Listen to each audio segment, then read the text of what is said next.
In tonight's episode of Ultra Review in the main event, we are once again stepping into the ring with a collection of humanoid frog warriors from apocalyptic worlds. We are not going to be taking on the Battletoads. We are going to be taking on the third and final installment of the Frogtown franchise that you probably never heard of. We are taking on Max Hell, the Frog Warrior. So give me that hot tag and let's hop into the action.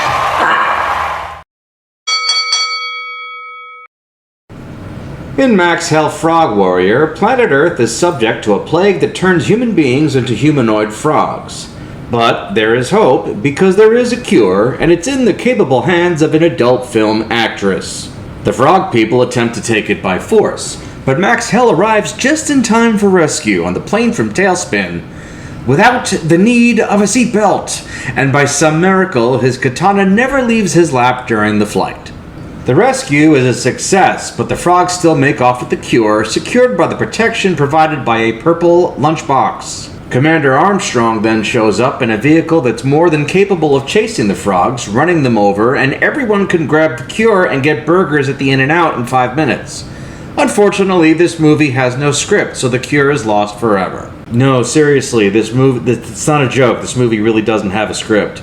Max Hell Frog Warrior was shot under the philosophy of Zen filming, meaning that no actual script was used.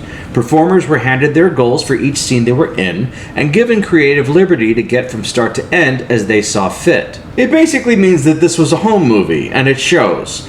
For 69 minutes, unlucky viewers are treated to a myriad of awkward moments from actors that skipped class on improv day. Believe it or not, one of these actors is Martin Sheen's younger brother, Joe Estevez, who plays gangster Mickey O'Malley. The mean streets of Frogtown know him as Mr. Big because no other name seems appropriate for a man who operates out of a throne room in a tent.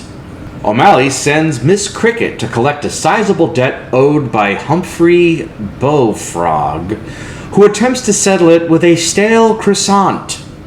Tajiri then shows up to kill Bowfrog, and Max Hell arrives just in time to negotiate the terms of rescue, while Tajiri could have pulled the trigger at any fucking time. O'Malley does his best Batman villain acting while instructing his goon to apprehend Dr. Trixie T, who was apparently taking a walk across the street because the goons have her as soon as they leave the damn room. Through some weird form of telepathy, Bullfrog learns about the kidnapping as it's happening and warns that she's the only scientist capable of creating a new cure for the frog mutations. Which begs the question, where the fuck did the other one go? Think about this for a minute. You produce a cure for frog disease.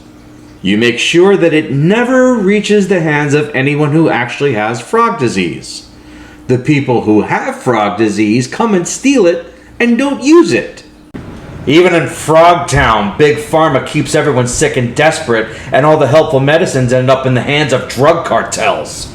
The porn actress vows to get the cure back for the Wartoad, but she must have missed that left turn at Albuquerque because we never see her again.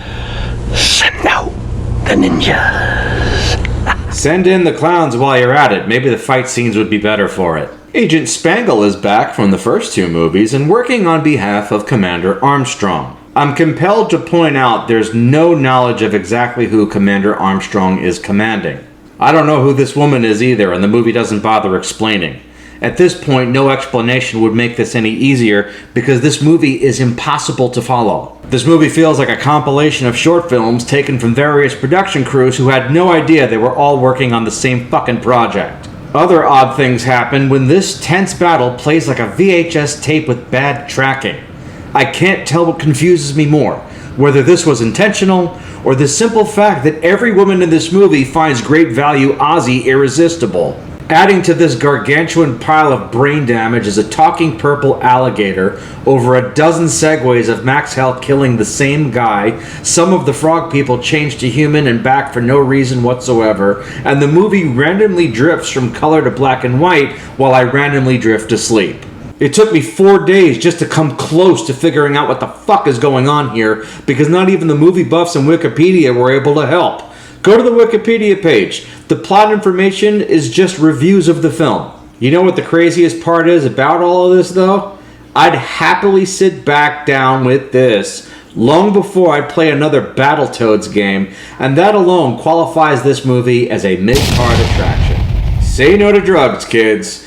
This movie proves you don't even need them, because if you want to fry your brain and completely lose touch with reality, you can save your health and your money just by renting this for $2.